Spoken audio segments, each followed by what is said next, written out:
and you're listening to a WNBA State of Mind. Stay tuned for a short commercial break.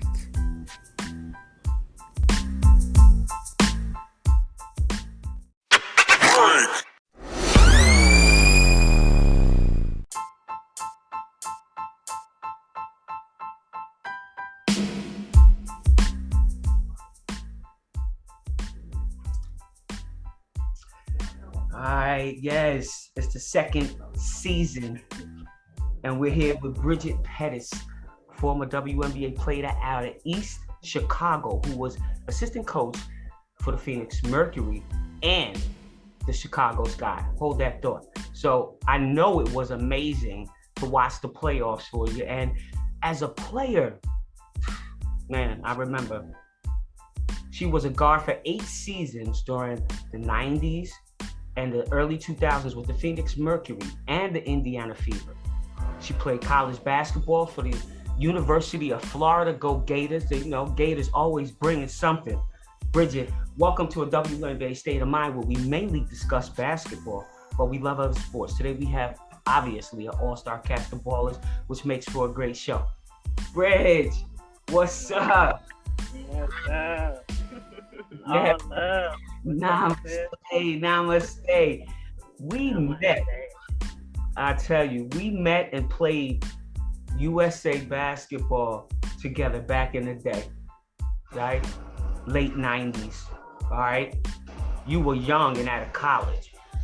Talk about the impact that had on you, because you had a fantastic pro career after that.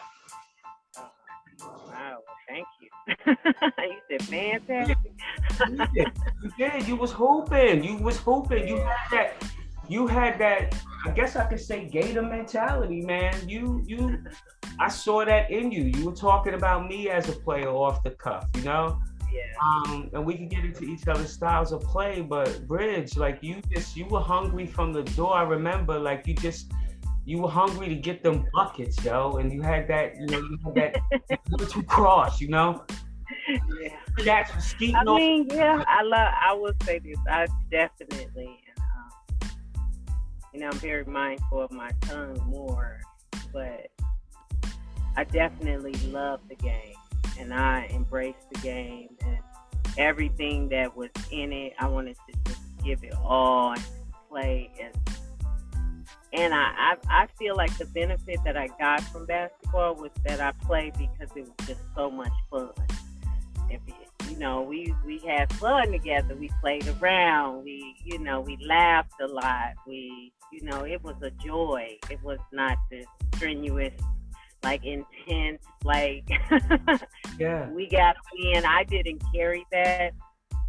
I kind of learned that, emphasis of winning, and, as I got into coaching, but as a player, I just played ball because I loved it. Honestly, it was a joy in my life. I come from the inner city. I had a lot of challenges as a kid, and I would say this was my first yoga mat. The court. The court was the space where I just got to let go and just to create and to be free. And it stayed in that place. And it just took me across the world. It's like a little magic carpet that took me across the world. Yeah, absolutely. And I like how those analogies that you use, because I always said that was my haven, it's for you to say that was your first yoga mat, and it was a carpet ride, because it was absolutely magical to get the opportunity to wake up and do what you like to do every single day, get paid for it, and it brings joy to you. And we had a fantastic cast of ballers, on that USA basketball team. My God, Atari Phillips, help carrying the load. Had Trisha Stafford over there. Just to name a few people. I remember you and E.C. Hill, I think, were like the youngins over there at the time. So we had a nice squad over there, and we did really well. We won the bronze. Buzzer beater, 3-pointer, still in my head. I missed it, and we got the bronze. I was like, oh my God, it's still a nightmare, but it's so good. I met so many people during that time. And if you're just chiming in, you're listening to a WNBA State of Mind. I got my girl Bridget Pettis on here out of East Chicago. And let me tell you something, you come from a list, and I'd be remiss if I didn't mention, Cappy Pondexter coming from out of that area. I got to play with two heavy hitters that were coached by Dorothy Gators, who was Kim McWhorter and Marie Christian Paggi. I won a national championship with her at Old Dominion University my freshman year. So Chicago produced some heavy hitters, man.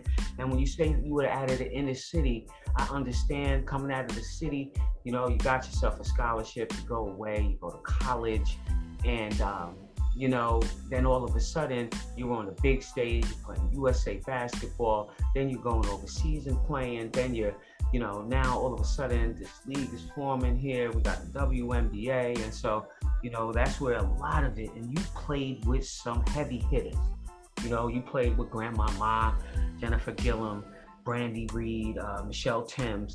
You guys had a different style of play. When we had to play you guys, we had to knuckle up all of the time because you could hit the jumper. Then we had to worry about Grandma Ma down low.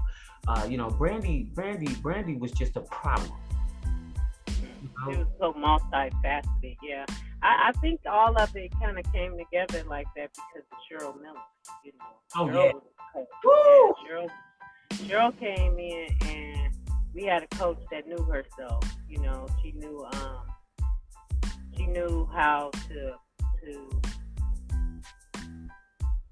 to motivate us, and that's what I love. Like she every day was the day. So she came in, every day was the day. Like, this is the end of the day. This could be it for everybody. Let's go all out.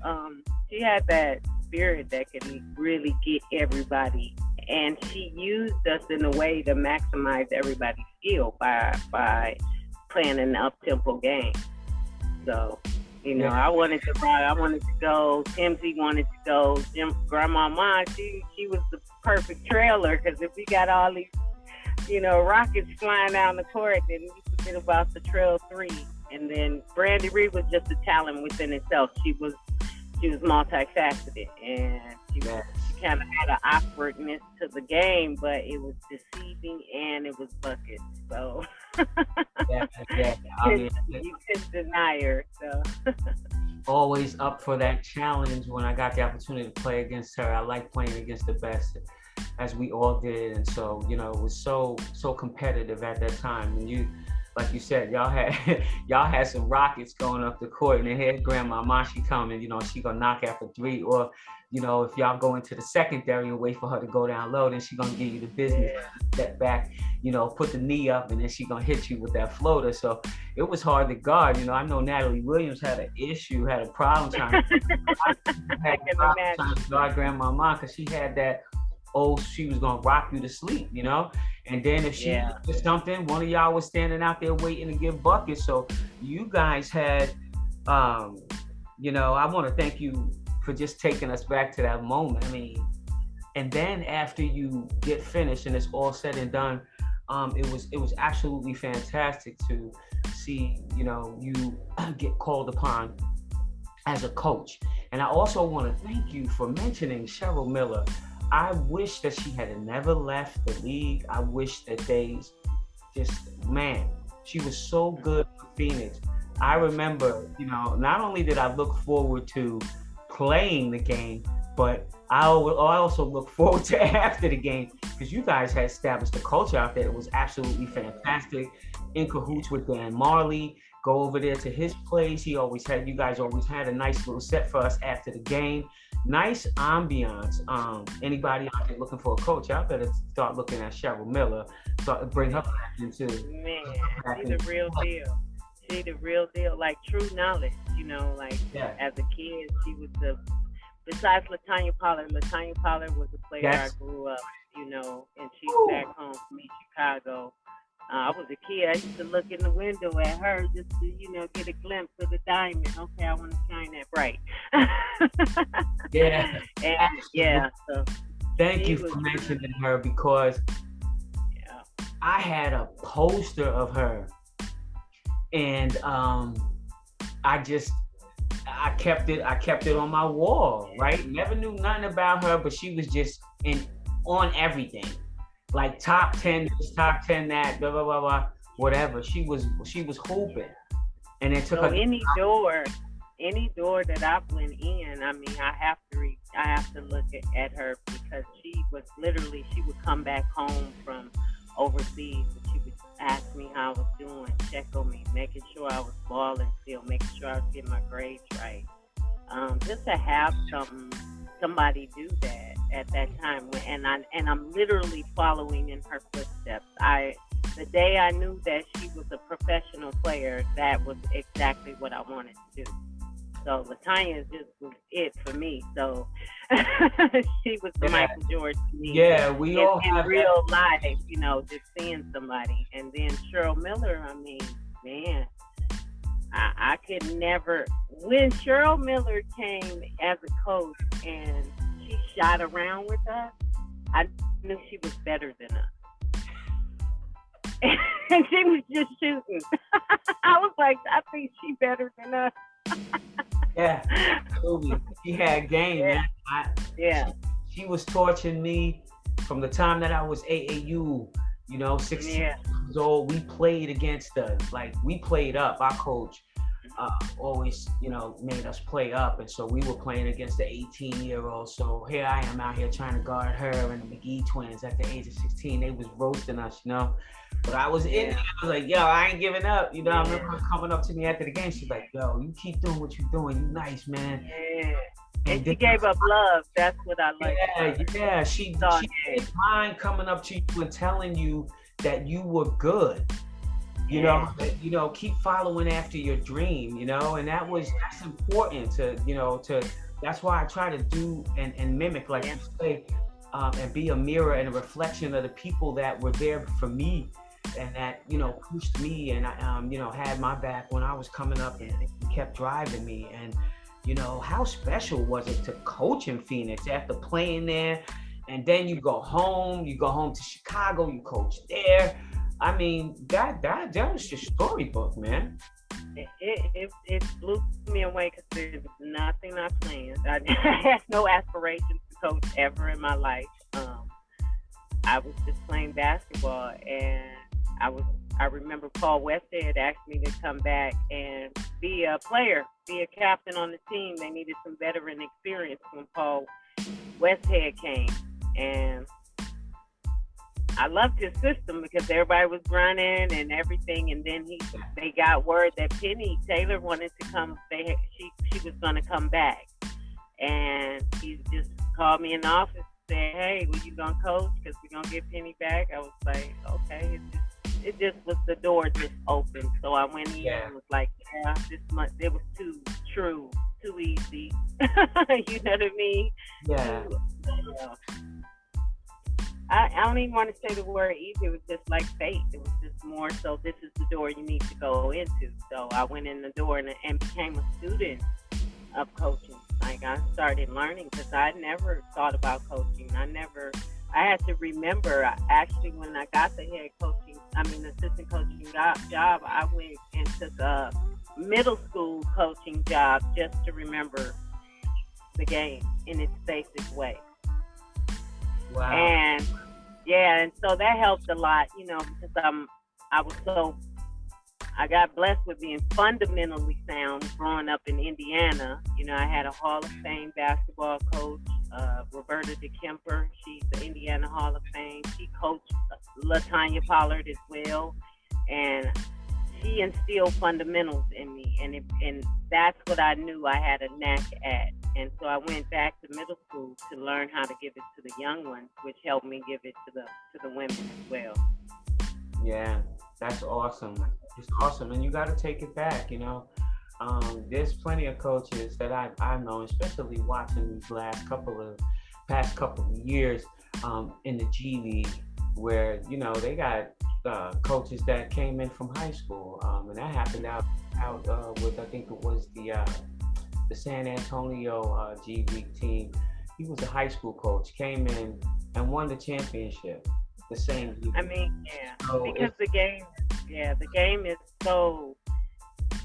You still need to know, with all the talent that we have and all the skill that we're learning about our abilities. We see we're able to do anything. We can jump over, and we can do all these magical things. But learning the fundamental foundation of the game is still, what makes a great player and what makes a great team, what helps with working together. All of that stuff was learned when we were young in basketball. Just the idea of sharing the basketball, Yeah, I was teaching that at the pro level. Hey, this is one ball, just one, and we all gonna be great with it. Yeah, absolutely. And learning how to do that in our everyday life. So I was blessed to be able to coach and connect with the players because I was one of them. And yeah, absolutely. Yeah. And that's the conversation that I had with Katie Smith last week, was just how powerful her connection is with the players, because she was one of those players and she understands what they're going through, what any obstacle that's there, we've already been through it and can relate to it, and hey, this is what you got to do to get through it. And usually it's just work harder. Work harder is usually what gets you there, and win and solve. And for now, this day and age, it's definitely our hard work is key, but our peace of mind. Yes, absolutely. Our peace of mind as a player. I mean, I wasn't stressed out as a basketball player. Yeah. This was my joy. This was fun, and I'm glad money wasn't on the table for myself, because I know my own maturity with money at that time. And maybe I would have been all stressed out about having contracts and having shoes and then this and that, but I didn't experience those things. I just got to focus on basketball.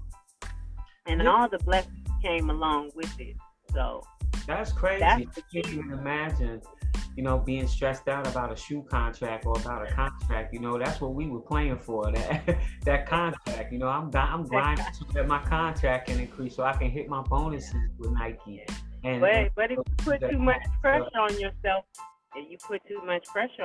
But it was not like, and I get that. I get that. However, like I said, we were a different breed, and it came with the territory, being able to make a great decision in a millisecond, But it's a different generation too. We didn't grow up under this microscope and this idea that humans got to be perfect, and you got to be doing the right. If you doing this, everybody got to be doing it, and no, that ain't true. Absolutely. Look at Kyrie. Look at our boy Kyrie, what he's going through. I got love for him and what he's experiencing. I'm with him. I'm one of him. I wouldn't be in the league today if I was a coach. I wouldn't take the vaccine. So the world gets to hate me too. Like, this is my body. This is my choice. This is who I am. This is his family. This is who he is. So it's a different type of stress and pressure of a baller today than what we had. So. Yeah, absolutely. And, just not even being able to imagine having to deal with that type of issue, where now it used to be black and white and Puerto Rican and Haitian and everybody being divided, Asian, you know what I'm saying? Now it's not even about race. Now it's about the vaccinated versus the unvaccinated. And from one stage to the next, and hopefully we'll all get to a point where we can come with a happy medium, because I just miss that whole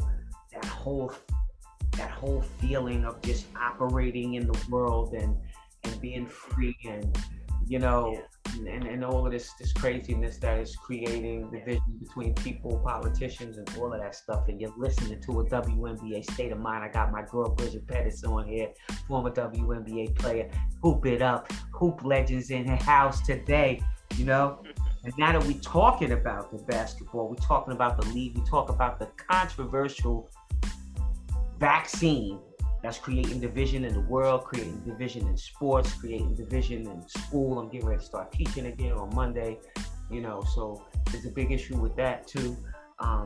And so what teams do you like? You got some newcomers that you like. Who do you like watching? I don't know. I don't watch the games as much as I used to watch the games. I definitely stepped in the arena twice this year in Phoenix, just to give love and be connected to my sisterhood. But I don't really get into it. I stay connected with Chicago because I love that team. I'm a part of that championship team in my heart. Yeah. And Phoenix is always in my heart. I was able to coach Diana and be in that space for many years. So that whole space is just home to me. And I always want to stay rooted and connected and make sure that I'm connected community-wise with them. I know that's a responsibility that I feel in my own heart, in my own cause. But, I see the game is going where it needs to go. I'm just in a different place today in my walk. The ball is not as bouncing as much as it used to bounce. Yeah. But I definitely bless it. I always bless my sisters because I know we've created a true sisterhood. I stay connected in the WNBA Legends group. But the game itself, I really feel like it's just, a part that's kind of fading out of me right now. My hands are dirty right now because I've been in soil all day. Yeah, but you're doing a great thing. We got to definitely touch upon that. I'm glad that you're staying connected. This year was the 25th anniversary. It's nice to see a lot of the stuff that they put out there for the league, it being around and, recognizing, players and people. The Aces did a fantastic job of recognizing us and pulling. Yeah, I heard about that. That was powerful. Yeah, pulling 3 teams together, which was Utah, San Antonio, and the Aces, and formulating the first and only alumni.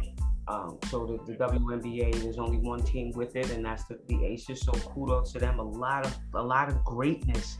We witnessed a lot of greatness this year. The growth. When you went to go check them out in Phoenix, what growth did you witness? Just the skill level is higher. I was able to coach Skylar, for example. Her work ethic is higher. I would say higher in some aspects. I could see their energy level as a whole is in a different place. The maturity of the women. I mean, just the conversations that they're having now. I don't think I was talking like that at that time in life. So I see that way of growth. But I think that the challenges that we've had socially has made us, stand in a different seat as women, just the respect of each other, because we know that we are called. I feel we seeing that we're called to lead in a different type of way, and it's really through our actions and not so much through our words, just through our ways. And I see that we're showing that. Like, all the women are showing that socially. They're doing that through social media. Our conversations are completely different. We want growth. We want to come together. We want healing. We want to be better human beings. We want to. We see that we have problems that can be solved. I see it very clear. We don't have to have hunger in the world. I grow food. I know where food comes from. You know what I mean? So that's a clear answer for hunger in the world. You know what I mean? That's a very clear answer. And to educate the world on it, that's just one of my parts. And I see that we all got a different little calling in this world. And I love it. I love being a part of such of a astonishing group of queens that is here for change. Yeah, absolutely. And I think that if there's anything that I can see is, our charge on an individual basis and as a group um, in regards to social change and making social differences in the world.